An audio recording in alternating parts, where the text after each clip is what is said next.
안녕하세요. 김용호 회계사입니다. 여지없이 다음 시험이 다가오고 있죠. 108회 시험 대비해가지고 지난번 107회 출제 경향 분석하고 출제 예상 포인트 짚어보는 시간 가져볼까 합니다. 자, 그래서 첫 번째. 지난번 107회 시험 이론 문제부터 보자면은 첫 번째 문제는 자산, 부채, 자본, 수익, 비용의 정의에 대해서 물어보는 유형이었어요. 이거 이제 말 문제로 종종 나오는 유형이니까 여러분들 자산, 부채, 자본, 수익, 비용이 각각 뭔지 잘 알고 있으면은 풀이를 할 수 있는 유형이었다고 보여지고요. 두 번째 문제. 오늘은 문제풀이 시간 아니니까 어떤 유형이 나왔는지만 보도록 하겠습니다. 자, 두 번째 문제는 재고자산 수량 결정, 단가 결정 중에서 수량 결정하는 문제 나왔어요. 자, 수량 결정하는 거는 어떤 것들 있죠? 수량 결정하는 거는 실질재고조사법이랑 그다음에 계속기록법이 있고, 단가 결정하는 거는 뭐 개별법, 선의선출법, 후의선출법, 평균법 이렇게 있는데, 그래서 수량 결정 물어봤으니까 우리가 수량 결정 방법만 골라서 풀이를 하면 될 것 같습니다. 3번은 현금 및 현금성 자산에 대해서 알고 있느냐 물어보는 문제였는데, 이 선일자 수표는 아직 발행되지 않은 수표라고 생각하시면 될 것 같아요. 수표를 끊어줬는데 발행일자가, 그러니까 예를 들어 4월 1일 날 발행을 했는데 발행일자가 뭐 예를 들어 한 6개월 뒤인 10월 1일 발행이라고 적혀있어요. 발행. 그럼 수표긴 수표인데 아직 발행되지 않았으니까 10월 1일까지는 내가 이 수표 가지고 돈을 찾을 수가 없겠죠. 요거는 뭐다? 선일자 수표는, 보통 수표는 현금 및 현금성 자산이라고 하지만은 요거는 현금성 자산이 아니다.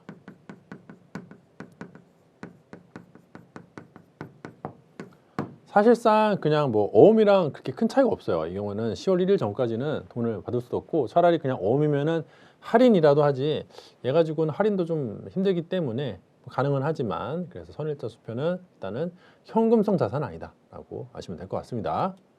자, 4번 같은 경우에는 유형자산 분류와 의의에 대해서 물어보는 문제였어요. 각각 대표적인 자산들, 예를 들어 재고자산, 현금, 재고자산, 유형, 무형, 이 정도는 분류와 의의를 물어보는 문제가 상당히 많이 나오니까 좀 체크를 하시는 게 좋을 것 같네요. 그 다음에 단기매매증권 회계처리. 단기매매증권은 회계처리가 조금 독특한 면이 있는데, 대표적인 게 취득할 때 부대 비용이 발생하면은 그 자산의 취득원가에 가산하지 않고 바로 수수료 비용으로 보내버리는 게 좀 특이하죠. 그리고 기중에는 평가를 해야 되고요. 그래서 가지고 있다가 기말이 되면은 평가를 해야 되고, 그다음에 판매를 하면은 처분이익이 생기는데, 평가할 때도 당기손익으로 평가 이익을 인식하고, 처분할 때도 전기말이나 혹은 내가 취득한 시점이랑 아직 1년이 안 됐으면은 내가 취득 시점에 취득 원가랑 비교해서 처분가액이랑 고려를 해가지고 처분 손익을 계산해 내야 됩니다. 6번은 사채 회계 처리. 자, 우리가 그 사채 그 회계 처리를 깊게 배우지는 않았지만, 제가 강의 시간에 1시간에 걸쳐서 유효이자율법 기본적인 개념을 말씀을 드렸잖아요. 그래서 강의 내용을 바탕으로 보면은 요거 상당히 이해가 쉽고, 만약에 그 강의를 안 듣고 그냥 보통은 이제 전산회계 1급에서는 유효이자율법 계산하는 문제는 안 나오니까 그냥 적당히 암기를 해서 이제 풀이를 하는 것도 좋은 전략일 수 있거든요. 왜냐면은 이해를 해서 풀기에는 이해될 내용이 이만큼 있는데, 그거 가지고 문제는 뭐 되게 조그만 부분만 나오니까 그걸 굳이 다 이해를 해야 되나 싶어서 외우는 것도 하나의 전략이 될 수 있는데, 근데 사실 이렇게 말문제로 나오면은 그냥 외워서 들어간 상태에서 이 문장들을 보면은 해석이 안 돼요. 사실은 이해를 해야 좀 풀 수 있는데, 이해를 하기 위해서는 좀 배워야 될 내용이 많은 게 문제죠. 문제는 이만큼 나오는데 이만큼 알아야 되니까 좀 비효율적이긴 하지만은, 어쨌든 제가 그럼에도 불구하고 강의 시간에 말씀을 드렸으니까 그 내용 바탕으로 이해하고 계신다면은 여러분들이 이 문제 풀 수 있었다고 보여집니다. 다음은 7번 자본의 분류와 정의. 자본의 분류와 정의도 종종 나오니까 자본이 안에 어떤 항목들이 있는지, 얘네들 그 어떻게 정의를 내릴 수 있는지 우리가 좀 외울 필요가 있겠죠. 자본금은 액면금액 곱하기 주식수, 자본잉여금은 주주랑 자본거래하면서 돈 남겨먹은 거, 뭐 이런 식으로 자본의 분류 5가지랑 안에 어떤 항목들이 있는지는 조금 암기가 필요할 것 같아요. 8번 유형자산은 후속원가. 자, 후속원가가 자본적 지출, 수익적 지출. 기억나시죠? 요거 자본적 지출은 뭐다? 엔진 교체. 수익적 지출은 엔진 오일. 느낌이 완전 달라요. 엔진 교체하려면은 그 마운트랑 다 내려가지고 해야 되니까 돈이 막 수백만 원에서 수천만 원 들 수 있는데, 엔진 오일 교체는 뭐 10만 원이면 되죠. 엔진을 교체하면 새로운 그 가치가 발생하는 거죠. 일단은 거리가 리미터가 다 0으로 돌아가서 다시 쌩쌩하게 달릴 수 있으니까 보통 차가 뭐 20만, 10만 그러는데 엔진 교체해버리면 다시 0km잖아요. 0km. 0km부터 시작이니까 내용 요소도 많이 증가하고, 하지만 엔진 오일은 그냥 원상 복구, 현상 유지 이 정도 수준입니다. 수익적 지출의 가장 중요한 단어는 원상 복구, 현상 유지예요. 다음 9번 문제. 9번 문제는 이제 원가의 개념과 분류. 요거 원가 안에 어떤 게 있는지 어떤 게 있는지 이런 거 물어보는 거 많이 나오는데, 그 원가의 개념과 분류에 대해서 물어보는 문제였고요. 역시나 10번 문제도 원가의 개념과 분류에 대해서 물어보는 문제였어요. 원가가 어떤 종류가 있는지, 관련 원가, 비관련 원가, 변동 원가, 고정 원가, 이런 식으로 원가를 어떤 방향에 따라 바라볼지에 따라 여러 가지로 구분할 수 있거든요. 제가 강의 시간에 말씀드린 게 김용호라는 개인이 있는데, 이 개인을 바라볼 때 결혼했니 안 했니 바라보면은 기혼이고, 남자니 여자니 바라보면 남자고, 직업이 뭐니 바라보면은 회계사고, 나이로 바라보면은 아직은 곧 바뀌긴 하는데 아직은 30대요. 나이로 보면은 아직은. 네. 자, 이런 걸로 이제 민감하게 불면은 나이가 든 거라고 하죠. 아무튼 자, 이렇게 그럼 내가 30대인 거랑 남자인 거랑 관련이 있어요, 없어요? 없죠. 내가 회계사인 거랑 기혼한 거랑 관련이 있어요, 없어요? 없죠. 내가 회계사이지만 미혼일 수도 있잖아요. 그렇죠. 그러니까 어떤 개인을 바라볼 때 여러 가지 관점에서 바라볼 수 있거든요. 마찬가지로 원가를 바라볼 때 얘를 고정인지 변동인지 바라보면은 고정이고, 얘가 관련인지 비관련인지 바라보면은 뭐 관련이고, 이런 식으로 다양한 관점에서 바라보는 측면인데, 각각의 내용 하나하나 남자인지 여자인지 따지는 게 뭔지 알아야 되고요. 기혼인지 미혼인지 따지는 게 뭔지 알아야 되니까 그렇게 개념을 잡고 교재에 있는 내용 보시면 될 것 같습니다. 아시겠죠? 좀 자주 나와요, 이거 말문제로. 11번 문제는 종합원가 계산하는 문제였죠. 요거는 이제 문제풀이 연습 여러분들 잘 하셔가지고 숙달된 그 실력으로 풀어내시면 됩니다. 이거는 계산 문제이고 유형이 매우 정형화되어 있기 때문에 연습만 하면은 풀 수 있어요. 그리고 원가 계산의 흐름. 단기 제품 제조 원가 구해서 매출 원가, 제품 매출 원가 구하는 요 과정. 처음에 원재료비에서 시작을 해가지고 쭉쭉쭉 흘러가서 맨 마지막에 제품 매출 원가까지 흘러가는 과정에 대해서 이해를 하고 있는지 물어보는 문제였습니다. 다음 이제 부가세인데, 첫 번째 문제는 이제 면세에 대해서. 이거 좀 귀찮죠. 예. 자, 면세에 해당되지 않는 것은, 제가 이거 문제 풀 때 어떻게 하면 된다고 했어요? 그 11살짜리 말 안 듣는 남자아이, 말 더럽게 안 되는 말썽쟁이, 정말 얄미운 그런 애기 한 명 있잖아요. 그런 아이 한 명 떠올려 놓고 걔가 좋아할 것 같으면은 과세고, 걔가 싫어할 것 같으면 면세라고 했죠. 도서 그냥 볼까? 안 보겠지. 여성 생리 위생용품 상관없잖아요. 그리고 이 학원 가는 거 좋아하겠어요? 학원 가는 거 싫어하죠. 예, 그래가지고 1, 2, 3번은 면세요. 뭐 그런 식으로 문제 푸시면 되고, 택시 같은 경우에는 우리가 그냥 일반 버스나 철도 같은 건 면세지만 좀 뭔가 좋아 보인다 하는 거는 과세거든요. 예를 들어 그냥 철도는 면세지만 고속철도는 과세고, 버스는 면세지만 택시는 과세고, 뭐 이런 식입니다. 아시겠죠? 자, 그리고 14번 문제 같은 경우에는 이제 신고 납부에 대해서, 부가가치세 신고하고 납부하는 절차에 대해서. 여기는 뭐다? 여기는 안타깝지만 여기는 암기의 영역이다. 암기. 제도에 관련된 내용이니까 뭐 이거를 25일 이내다, 20일 이내다, 뭐 10일 이내다, 이거 이유 있나 없나요? 이유 사실 딱히 없어요. 25일 내로 신고를 해야 돼, 납부를 해야 돼. 이유 있어 없어? 그게 뭐 25일 뭐 나름의 이유는 있겠지만 사실 그게 뭐 중요한가요? 15일로 정해놨으면 15일인 것이고 20일로 정해놨으면 20일인 것이죠. 이런 식으로 제도에 관련된 내용들은 사실 이해보다는 암기에 대한 내용이라서 근데 내용이 많으니까 암기해야 될 게 많잖아요. 근데 사실 많은 것도 아닌데 전산에게 1급까지는 그래도 괜찮아요.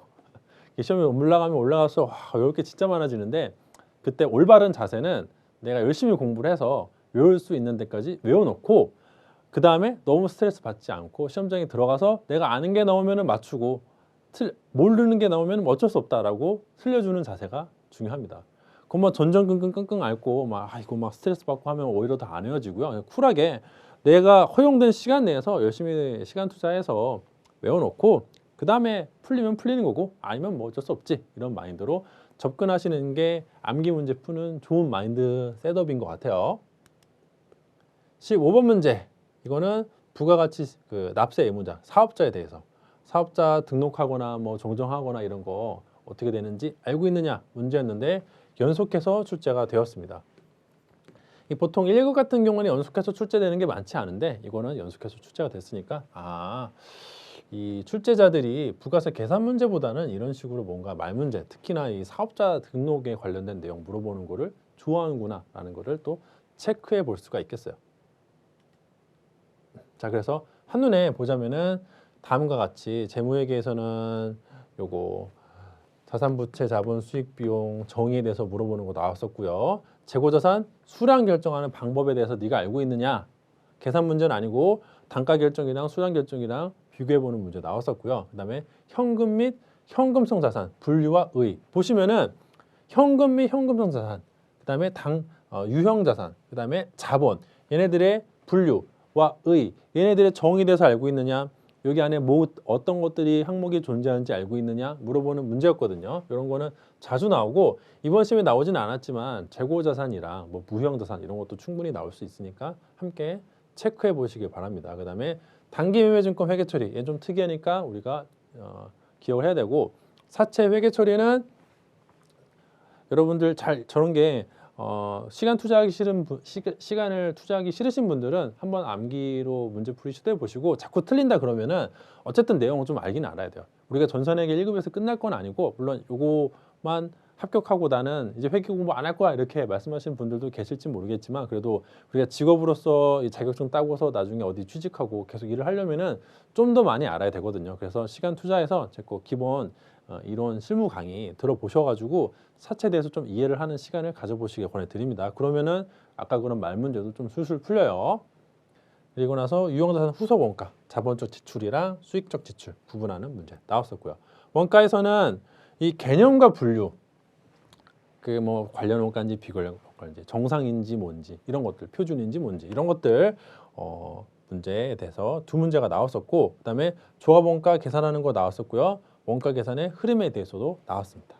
부가가치세는 면세 나왔고 신고 납부 나왔고 사업자 나왔는데 여기 두 가지는 뭐라고요? 얘도 사실은 어떻게 보면 셋 다 암기. 특히나 이제 제도는 암기다. 어쩔 수가 없어요. 면세 같은 경우도 얘도 사실은 생 암기인데 그래도 한번 좀 가려보자면은 뭔가 11살짜리 애가 좋아할 만한 거. 예를 들어 김치는 안 좋아하겠지. 초딩 입맛이면 김치 안 좋아하잖아요. 그런데 김치를 기름에 볶으면 맛있죠. 그럼 볶은 김치는 과세고 뭐 이런 식으로 여러분들이 조금 이렇게 기준을 가지고 공부하실 때 요건 이래서 이렇게 해서 이유를 나름대로 붙여서 외워보시면은 나중에 시험장에서 문제 풀 때 도움이 될 거라고 생각이 되어집니다. 자, 다 이제 실무 문제. 첫 번째는 기초정보관리 문제에서는 개정 과목 및 적요 등록 문제 나왔었고요. 적요 등록하는 문제 나왔으니까 좀 쉽잖아요. 이렇게 적요 등록하는 거 나오면 반드시 맞추셔야 됩니다. 코드 잘 찾아가서 문제에서 주어진 대로 적어내면 되겠죠. 그 다음에 거래처별 초기 2월 자료. 이것도 좀 쉬운 문제니까 이번 시험은 100출에 만약에 보셨다면은 1번 문제는 반드시 배점을 다 받으셨어야 돼요. 그리고 정기분 1, 2번 문제, 소문제 1번과 2번은 배점 다 받았어야 되고 3번 같은 경우에는 훈련이 잘 안 돼 있다면은 틀릴 수도 있겠지만은 사실은 이것도 유형이 계속 반복되니까 몇 번 공부하다 보면은 익힐 수가 있습니다. 우리 순서 기억나시죠? 원, 손, 잉, 재. 혹시라도 재고자산 건드렸으면은 재무상태표에서 재고자산부터 시작해가지고 원가, 손익계산서, 이익잉여금 처분계산서, 그다음에 다시 재무제표로 재무상태표로 돌아가야 되는데 보통은 이런 식으로 뭐 안에 전력비니 수도 광열비니 이런 거 건드리라고 하거든요. 그러면 이제 원가 명세서부터 시작을 해가지고 순서대로 쭉 정리해주면 되죠. 요거는 연습이 필요하다. 연습. 한번 말 들어서는 안 되고요. 몇 번 연습해 보시면은 비슷한 유형 나오면은 배점 받을 수 있습니다. 2번 문제. 요거는 일반 전표 입력인데 우리가 실무 문제 탈을 쓴 이론 문제라고 볼 수 있을 것 같아요. 첫 번째는 계약금 회계 처리하는 거. 보통 물건을 사고 팔고 나중에 돈을 주고받는 외상거래가 일반적인데 가끔 물건 주고받기 전에 먼저 돈이 오가는 경우 있거든요. 그게 대표적인 게 계약금인데 이때는 돈을 준 사람은 선급금, 자산이고 돈을 받은 사람은 선수금, 부채요. 왜? 돈을 준 사람은 권리가 있고 돈을 받은 사람은 의무가 있죠. 남의 돈을 그냥 받을 수는 없잖아요. 그래서 요거 회계 처리하는 거 알고 있니? 물어보는 문제였고요. 얘네 거래처 누락하기 쉬운데 받을 돈이면은 내가 거래처 뭐 누락하지 않겠지만 선급금, 선수금은 거래처 누락하시는 분들 많은데 거래처 반드시 입력해 주시는 거 유의하세요. 그다음에 신용카드 매출채권 회수. 요것도 거래처 유의를 해야 됩니다. 거래처. 내가 돈 받는 거는 누가 고객이 와서 카드 긁었으면은 그 고객한테 돈 받는 게 아니고 나중에 카드사로부터 돈 받고요. 내가 어디 가서 카드 긁었으면은 그 뭐 예를 들어 뭐 고깃집에 가서 카드 긁었어요. 그럼 고깃집에 돈 주는 게 아니라 나중에 카드사에 돈을 줘요. 그러니까 거래처 카드사로 넣어야 되는 거 반드시 유념하시길 바랍니다.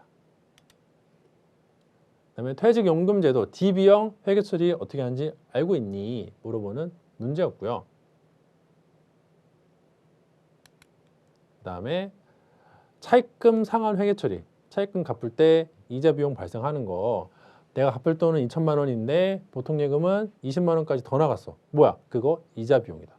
요거 기억하시면서 역시나 거래처 누락하지 마세요. 거래처. 반드시 입력해 주셔야 됩니다.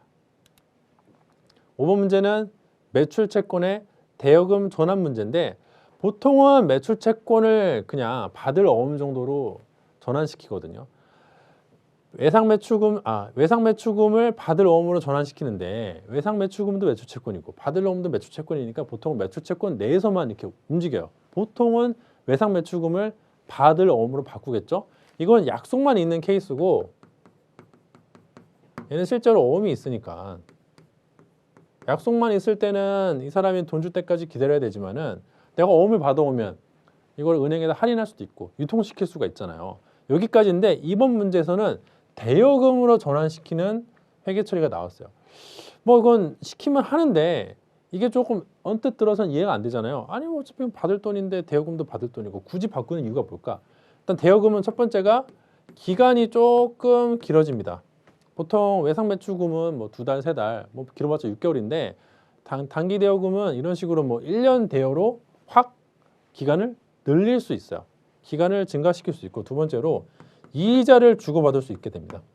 보통 외상매출금은 이자를 주고받지 않아요. 하지만 단기 대여금은 내가 나중에 받는 대신에 이자를 받을 수 있습니다. 그래서 요거는 우리가 이런 의미가 있다. 매출 채권에서 대여금으로 넘어가면은 이렇게 의미가 있다라고 보시면 될 것 같아요. 다음 6번 문제. 요거는 유형자산의 취득원가. 취득세는 부대비용이니까 같이 자산이란 정거장에 들어갑니다. 대부분은 부대비용은 자산이란 정거장에 들어가지만 유별나게 단기매매 증권만 영업의 비용 900번대 수수료 비용으로 빠지니까 그거 체크하시고요. 다음 3번 문제 메인 매출 전표 입력. 첫 번째는 52번 영세였어요. 구매 확인서 나왔으니까 영세 회계 처리 여기 구매 확인서 발급 받았다 라고 했으니까 52번 영세로 가면 되겠죠. 다음은 51번 과세. 직원들에게 지급할 작업법을 공급가액 100만 원에 외상으로 구입하고 세금 계산서를 발급받았다. 근데 종이라고 했으니까 전자로 근데 뭐 종이라고 했으니까 여기 전자 부로 체크해 주시는 거 요거 빼먹지 마시고요. 요거는 특별히 뭐 불공자 사유가 보이지 않으니까 51번 과세로 하면 되겠다. 세금 계산서 받았으니까. 3번은 60일 현과. 대부분 여기서는 이제 지금 매입 쪽 회계 처리를 많이 물어봤네요. 자, 현과 문제였어요. 현금 영수증 받았으니까. 특별히 뭐 공장에서 화물 트럭이니까 비영업용 소형 승용차도 아니고 불공제 사유도 보이지 않고 형과로 처리하면 될 것 같네요. 그 다음에 이것도 역시나 매입 쪽 회계 처리였고 계산서를 수취했으니까 전자 계산서를 수취했으니까 53 면세로 가면 됩니다. 세금 계산서를 수취했다면 뭐 51번이겠지만 이거는 계산서니까 면세로 가야겠죠. 도서는 면세예요. 그 다음에 또 매입이야. 54 불공. 자, 세무 렌터로부터 영업부에서 거래처 방문용으로 사용하는 승용차 100일량 2000cc고 5인승 딱 출퇴근하기 좋아 보이네. 요거는 비영업용 소형 승용차다. 아까 화물이랑 달라요. 이 화물 트럭 같은 경우에는 우리가 이제 공제를 매입세 공제를 받을 수 있지만 이 케이스는 안 됩니다. 안 되니까 54 불공으로 가야 돼요. 다음에 드디어 이제 한 문제 이제 그 매출 쪽이 나왔어요. 얘는 세금 계산서를 발급을 했는데 문제가 뭐냐? 음수로 발급했어. 음수로. 마이너스 세금 계산서를 발급했네. 야, 이거 유형을 뭘로 선택해야 되지? 세금 계산서 발급 맞나? 맞아요. 11번 과세입니다. 세금 계산서를 발행했으면 마이너스 금액이라고 할지라도 11번 과세로 선택을 해주시면 됩니다. 아시겠죠?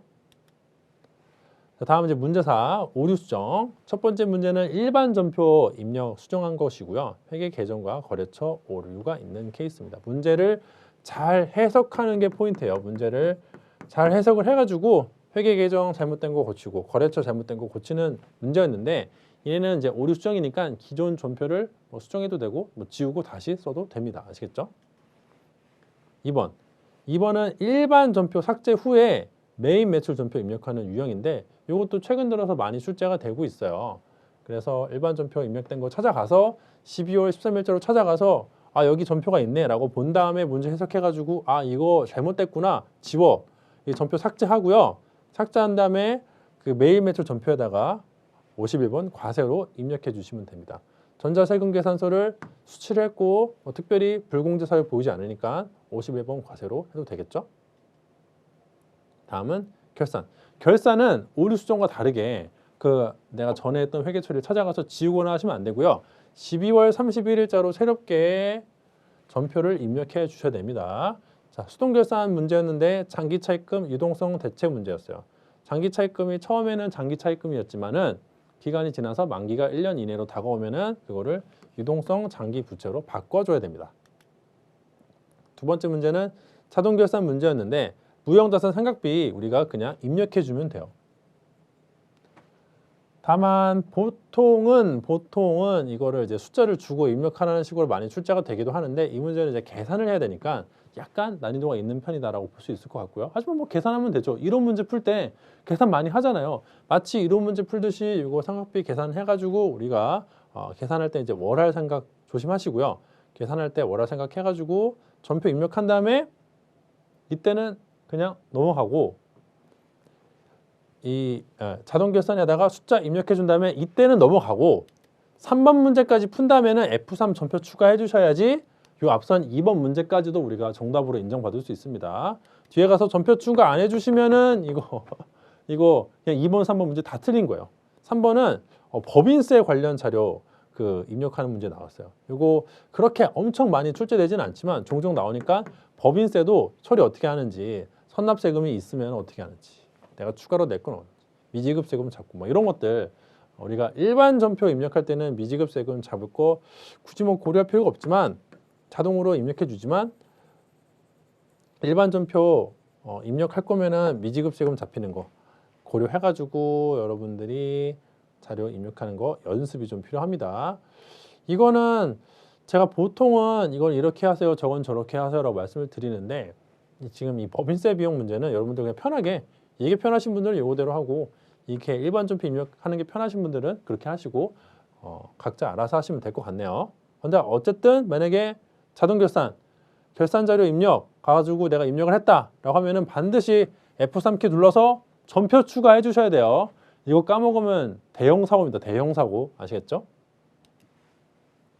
다음 이제 조회 문제인데 첫 번째는 총계정원장이나 재무상태표 조회하는 문제 나왔고요. 보통 이제 전기 말 나오면은 재무상태표 조회하는 게 일반적이긴 한데 뭐 순계정 원장 조회해도 문제 풀이할 수 있는 유형의 문제였어요. 2번은 부가가치세 신고서, 매 세금계산서, 발급분, 공급가 이게 합격 물어봤으니까 신고서 가서 조회하면 됩니다. 잘 모르겠으면 일단 신고서 가보시고 신고서에 없네 이러면 이제 다른 데 가보시면 될 것 같아요.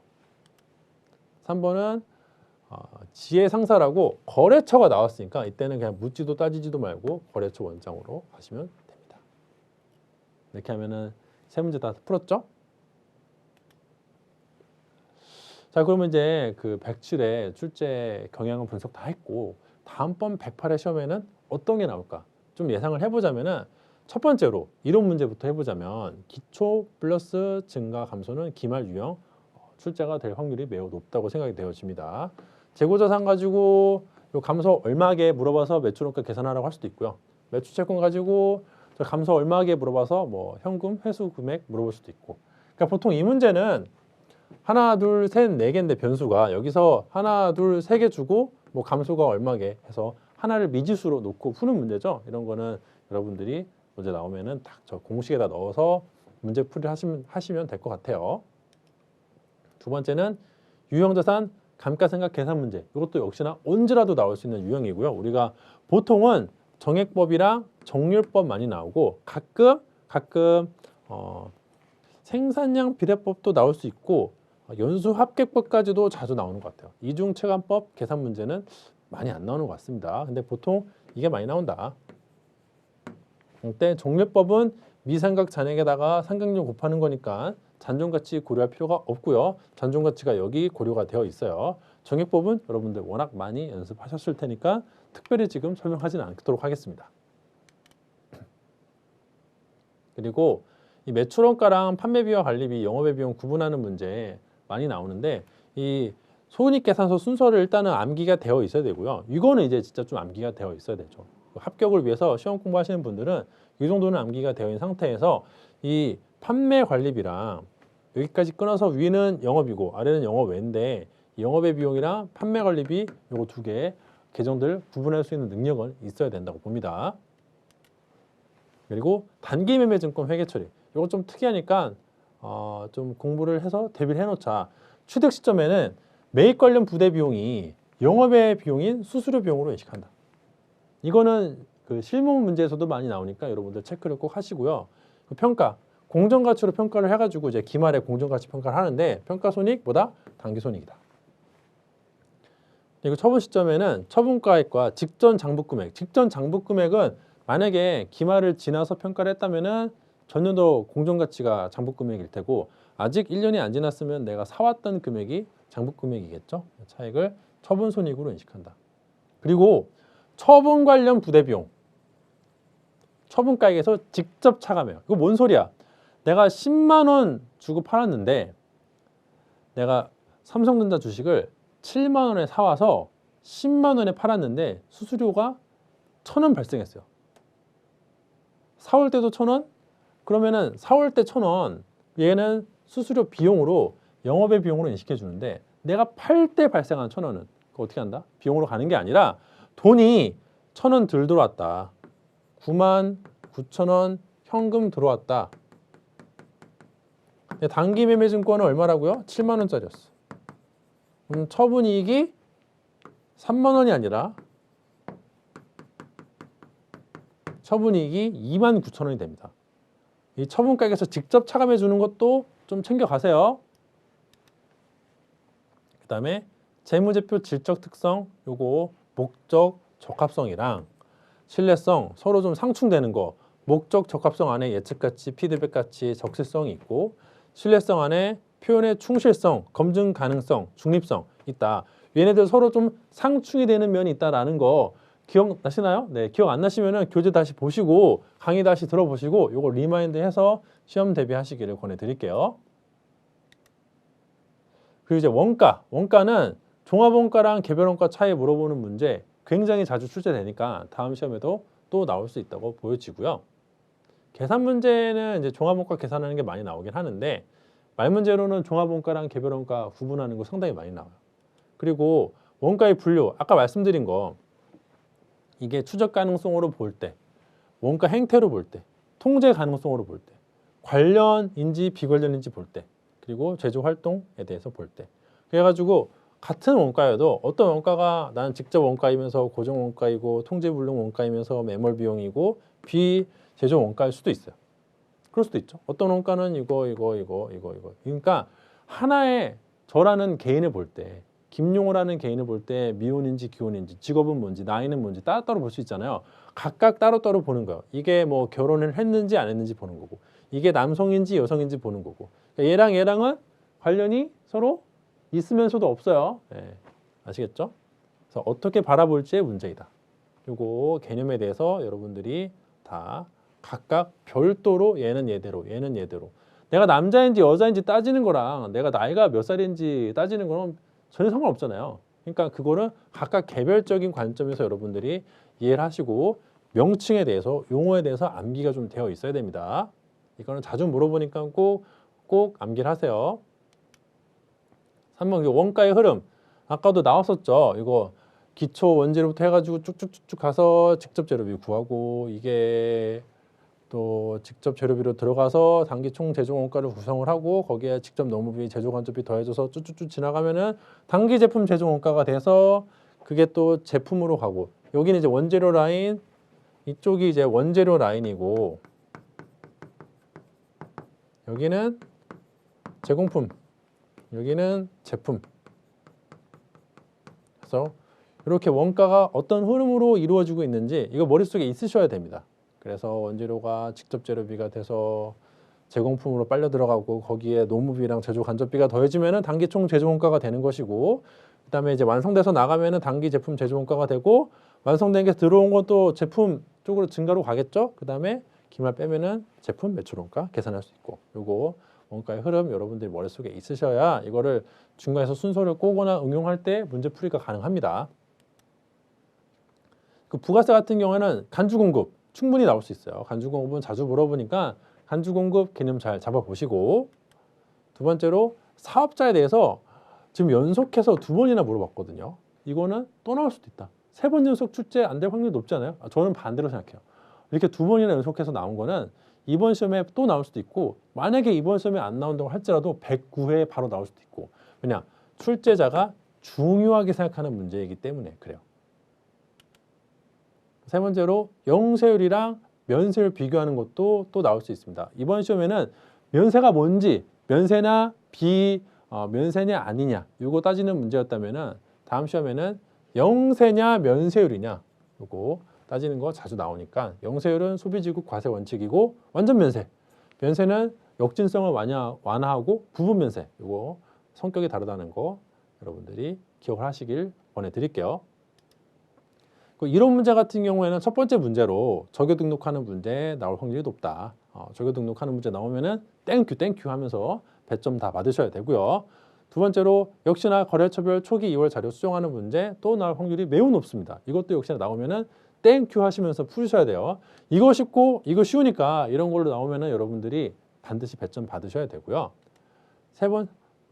그리고 이제 2번 문제에서 일반 전표 입력은 요거는 그 실무의 탈을 쓴 이론 문제라서 어떤 특정 유형을 예측하긴 어렵지만 여러분들이 이론 공부를 충실하게 해서 그 지식을 바탕으로 회계 처리를 수행을 해야겠죠. 하지만 그럼에도 불구하고 몇 가지 좀 예상을 해보자면은 첫 번째는 원천 징수 회계 처리, 예수금이나 선납세금. 회사가 원천 징수를 하면 종업원한테 돈을 주면서 원천 징수를 하면은 그때는 나중에 나라에 국가에 내야 되니까 예수금이 생기고요. 본인이 원천 징수를 당하면 회사가 원천 징수 당하는 게 대표적으로 이제 이자 수익 같은 건데 은행에다 예금해 놓고 이자 수익 받을 때 이자 수익을 다 받지 못하고 14% 소득세랑 그 법인 14% 법인세랑 거기 1.4% 지방세까지 빼가지고 15.4% 띄고 받았어요. 그럼 그거보다 선납세금이에요. 내가 원천 징수를 하면은 돈을 받아서 줘야 되기 때문에 부채고 내가 원천 징수를 당하면 그거만큼 나중에 세금을 적게 낼 수 있으므로 선납세금으로 자산이에요. 그다음에 이제 어음 할인 관련 회계 처리. 이거 매각 거래인지 차익 거래인지에 따라서 차익 거래면은 그 이자 비용 나오고 매각 거래면은 매출채권 처분 손실 나오고 그거 기억나시죠? 그리고 당좌 거래 회계 처리. 당좌 예금에서 현금이 빠져나가면 뭐다? 죄송해요. 수표가 발행되면 뭐다? 그거는 당좌 예금에서 바로 차감합니다. 내가 수표를 발행하면은 당좌 예금에서 바로 돈이 빠져나가고 당좌금이 차감되고, 내가 발행한 수표를 도로 받아왔어. 그러면은 당좌 예금이 증가합니다. 근데 남이 발행한 수표를 받아왔어요. 그거는 현금이 증가해요. 이런 식으로 당좌 거래 회계 처리하는 거 기억해 보시고, 그 다음에 자산 수중 이익, 채무 면제 이익, 얘네 이론 문제에서뿐만 아니라 실무 문제에서도 한번 물어볼 수 있으니까, 누가 뭘 줬대, 물건을 줬대, 그러면은 자산 수중 이익이고요. 뭔가 채무자가 돈 안 갚아도 된다고 했다, 그러면 이제 채무 면제 이익이니까 그거 계정 기억해가지고 코드 입력하시길 부탁드릴게요. 자, 3번 메인 매출 전표 입력. 이것도 역시나 여러 가지 유형이 나와서 출제 예상이 어려움으로 여러분들이 그 이론 공부, 특히나 이제 부가세랑 재무회계 공부를 같이 잘 해야겠죠. 바탕으로 문제를 푸시면 되는데, 그럼에도 불구하고 몇 가지 좀 예상을 해보자면, 이번에 유난히 매입 쪽 문제가 많이 나와서 다음번에는 11과세 그 세금계산서 발행하는 매출 쪽 문제는 반드시 한 문제 출제가 될 것 같아요. 세금계산서가 발행이 됐다 그러면은 11과세로 가시면 됩니다. 그리고 이번에 이제 카과가 안 나와서 다음번에는 메인 문제에서 카과가 날 확률이 높다고 생각이 되었습니다. 이렇게 신용카드 매출전표 놓고, 이거 카드 내가 주고 카드로 물건 사왔다 했을 때 카과로 회계 처리하는 전표 입력하는 거 기억하시되, 이때는 뭐가 중요하죠? 거래처 꼭 수정해 주세요. 거래처 수정하는 거 까먹지 말자. 다음에 이제 오류 수정 문제인데, 이거는 그 문제를 잘 해석하는 것이 포인트예요. 지금 회계 처리를 어떻게 했는지를 알고 그게 뭐가 잘못됐는지를 알아야 수정이 가능한데, 그러기 위해서는 해석을 잘 해야 돼요. 첫 번째로 보면은 이렇게 12월 9일이다 라고 하면 일단 그 날짜로 가서 회사가 어떻게 회계 처리를 했는지 전산 프로그램으로 확인을 하고요. 그 다음에 문제를 읽으면서 이게 이건데 뭐가 잘못됐구나 라고 알면 되겠죠. 첫 번째 그 예상되는 거는 일반 전표 삭제하고 메인 매출 전표 입력하는 거 많이 나오는데, 보통은 물건을 사왔을 때 이런 전표 수정할 게 많이 나옵니다. 그래서 51번 과세. 근데 이제 51번 과세 말고도 다른 것도 많이 나올 수 있어요. 하지만 어쨌든 내가 문제를 잘 해석하기 위해서는 저 날짜로 가봐서 어떤 회계 처리를 했는지 보고 이게 뭐가 잘못됐는지 문제를 읽으면서 해석하는 게 더 중요합니다. 아시겠죠? 그래서 일반 전표 삭제하고 메인 매출 전표 입력하는 거 자주 나오니까 이거 잘 챙겨보자. 그리고 그냥 일반 전표 수정하는 문제, 일반 전표 내에서 수정하는 문제라면은 보통 많이 나오는 게 이제 외상 매출금을 받을 어음으로 회수하는 거. 요거는 상당히 자주 나오고요. 그때 이 받을 어음이 누가 발행한 것인지도 잘 따져봐야 돼요. 지금 이거는 이제 100회 기출인데, 한성공업한테 받을 돈이 있었고 그거를 이제 회수를 할 때 한성공업이 발행한 받을 어음으로 받아왔으니까 거래처가 저렇게 되는데, 만약에 한성공업이 들고 있던 다른 회사에 받을 어음으로 주면은 그때 요 거래처 좀 주의를 해서 그 회사로 입력을 해 주셔야 됩니다. 아시겠죠? 이거 충분히 나올 수가 있어요. 다음 이제 결산 문제. 결산 문제는 수익의 발생, 이자 수익 인식하는 문제 좀 나올 때가 된 것 같습니다. 좀 촉을 발휘해 보자면은 나올 때가 된 것 같으니까 나오면은 여러분들 맞춰야겠죠. 그리고 단기매매증권 평가손익 인식하는 문제도 출제될 것 같아요. 요거는 우리가 단기매매증권이니까 전년도 말 혹은 내가 올해 사왔다면 올해 사왔던 금액이랑 기말 공정가치 비교하면 되고요. 당연히 얘는 단기 손익으로 인식하면 되겠죠. 다음 이제 조회 문제인데, 조회 문제는 일단은 총계정 원장 조회하는 거는 항상 나옵니다. 얘는 왜냐하면 다른 메뉴 조회하는 것도 총계정 원장으로 조회해서 풀 수가 있기 때문에 얘는 거의 출제 확률이 매우 높다고 보여지고요. 그 다음에 이제 신고서 조회하는 것도 나올 확률이 높고, 그 다음에 거래처 원장 같은 경우는 이건 뭐다? 거래처가 등장하면은 거래처 원장으로 가서 조회를 해야 되니까 거래처 원장 조회하는 거 체크를 한번 해보시면 될 것 같네요.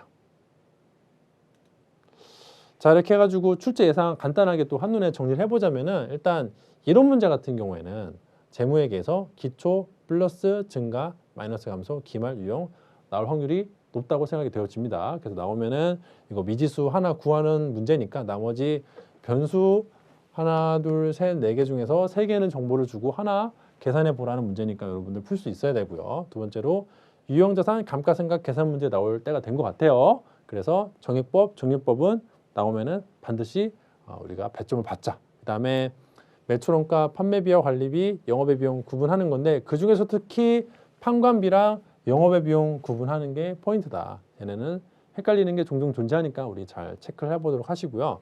그 다음에 단기 매매 증권 회계 처리. 취득할 때 주의할 점 수수료 비용 발생하면은 단기 비용으로 보낸다는 거. 가지고 있을 때는 기말에 단기 손익으로 평가하는 거 나오고요. 처분할 때는 처분이익 인식해야 되는데 그때 만약에 수수료가 발생하면요. 처분가액에서 직접 차감하지 별도로 그 수수료 비용을 비용으로 인식하지는 않습니다. 그 다음에 재무제표 질적 특성. 이거 잘 기억 안 나시는 분들은 돌아가서 여러분들이 교재 보시면서 혹은 강의 다시 들으시면서 한번 시험 보기 전에 체크하고 가시는 게 좋을 것 같아요. 그 다음에 원가는 종합원가와 개별원가 차이에 대해서 물어보니까 여러분들 한번 체크해 보시고 원가의 분류 아까 봤던 그 큰 표 있죠? 이렇게 보면 저거 저렇게 보면 저거고 하나의 원가를 다양한 관점에서 볼 수 있으니까 각각 개별적인 사안이라고 놓고 이해를 하시고 하나하나 명칭에 대해서 암기가 되어 있어야 문제가 해석이 되고 풀 수가 있어요.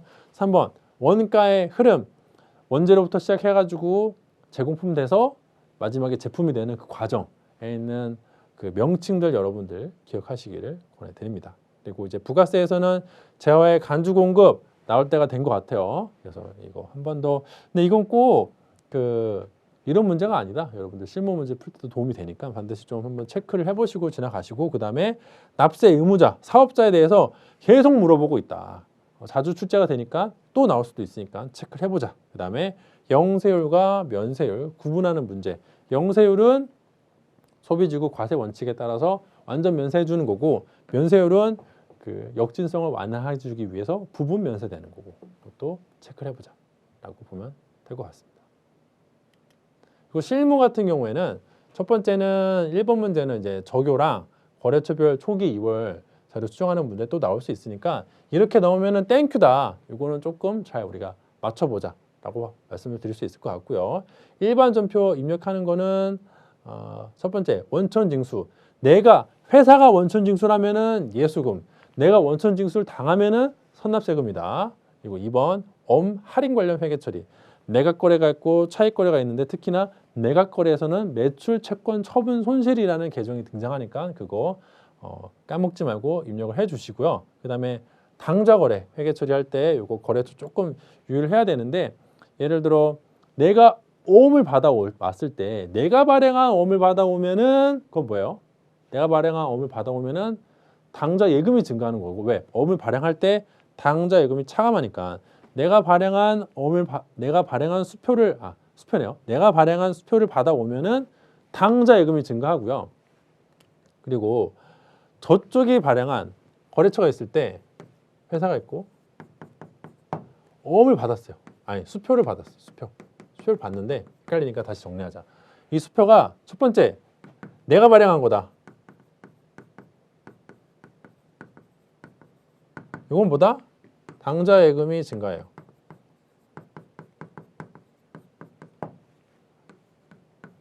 A가 발행한 거야. 그럼 뭐죠? 받을 어음인데 거래처가 A예요. 근데 A가 아니라 이 A도 다른 애한테 받은 게 있었나 봐. 그래서 B가 발행한 혹은 은행이 발행한 자기압 수표 같은 거. 은행이 발행한 수표. 죄송합니다. 자꾸 이게 헷갈리네. 자, 수표지, 수표. 자, 수표면 이거 현금이고. 얘 지금 마음이 급해서 이것도 현금이고. 자, 이렇게 되고. 만약에 이게 어음이면 두 가지를 다 설명하려니까 마음이 급해서. 자, 어음이면 어떻게 돼요? 이거 A가 발행했으면은 받을 어음인데 거래처가 A고요. 자기압 수표라기보다는 제3자 저 B가 은행일 수도 있겠죠. 이것도 받을 어음인데 비록 A한테 받았지만 요거를 거래처를 B로 입력을 해주셔야 돼요. 아시겠죠? 내가 발행한 거 내가 하면요. 내가 발행한 거를 하면은 그때는 지급어음 A에 대한 게 없어지는 거죠. 내가 이걸 줬을 때 회사가 지급어음을 달아놨는데 다시 그걸 돌려받으면 내가 달아놨던 지급어음을 삭제해 주면 됩니다. 받을 어음이 생기는 거고 얘는 지급어음 감소. 정리를 다시 할게요. 헷갈리니까. 말을 하다가 자꾸 실수를 해가지고 A한테 뭔가 받았는데 수표를 받았어요. 근데 그 수표가 내가 발행한 거야. 그러면은 당좌예금이 증가됩니다. A가 발행한 수표야.